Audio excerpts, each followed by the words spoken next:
હાલમાં જ્યારે સમગ્ર દેશની અંદર ડિજિટલ માધ્યમથી જે પ્રકારે છેતરપિંડી ફાઇનાન્શિયલ સ્કેમ નું એક ટ્રેન્ડ વધી રહ્યો છે અને કોઈપણ ફેક અકાઉન્ટ દ્વારા અથવા કોઈપણ ફેક નંબર દ્વારા આ પ્રકારના સ્કેમ વધી રહ્યા છે, ડિજિટલ અરેસ્ટના પણ બનાવો બની રહ્યા છે, ત્યારે વડોદરાનો એક લોકલ એવો એક નવો સ્કેમની જાણકારી અમને સૌને મળી રહી છે.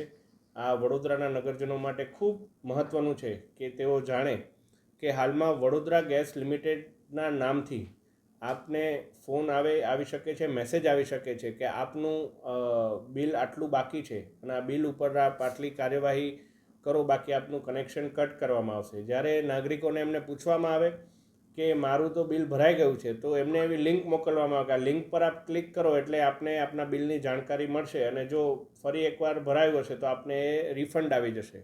પરંતુ વડોદરા ગેસ દ્વારા આવું કોઈપણ પ્રકારના હરકત કરવામાં આવતી નથી. આવું કોઈ પણ વડોદરા ગેસના નામે કોઈ ફ્રોડ આપને ફોન આવે તો મારી આપ સૌને વિનંતી છે કે આને ઇગ્નોર કરવું અને શક્ય હોય એટલું રિપોર્ટ કરવું અને આવા કોઈ પણ લિંક ઉપર ક્યારેય પણ ક્લિક આપના ફોનથી ના કરવો એટલી એક મારી આપ સૌને વિનંતી છે. અત્યાર સુધીમાં 4 થી 5 આપણા વડોદરાના નાગરિકોને ની મને રજૂઆત આવી છે કે વડોદરા ગેસના નામે આ તમામ બાબત થાય છે. વડોદરા ગેસના અધિકારીઓને પણ મારા ઓફિસથી સંપર્ક કરવામાં આવ્યો છે અને ચકાસણી પણ કરવામાં આવી છે કે આવા પ્રકારના કોઈપણ ફોન અથવા કોઈપણ લિંક વડોદરા ગેસ દ્વારા પર્સનલી કોઈને મોકલવામાં નથી આવતા. તો આવા કોઈપણ મેસેજીસ અથવા કોલથી આપ સૌ સતર્ક રહી અને આવા કોઈપણ સ્કેમનો ભોગ બનવાથી બચજો એવી મારી આપ સૌને નમ્ર અપીલ છે.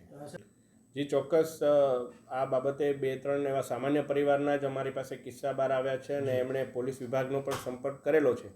પરંતુ આમાં સૌથી વધારે ઇમ્પોર્ટન્ટ કોઈ હોય તો એ વાત છે કે તમામ વડોદરાના નગરજનોને આ વાતની જાણ થાય, જેથી ક્યાંય પણ કોઈ એકલ દોકલ વ્યક્તિ પણ આ વાતનો ભોગ ના બને. એ માટે મારી આપ સૌને નમ્ર અપીલ છે કે આ અપીલને વધારેમાં વધારે લોકો સુધી પહોંચાડી અને આ બાબતે સતર્ક કરશો.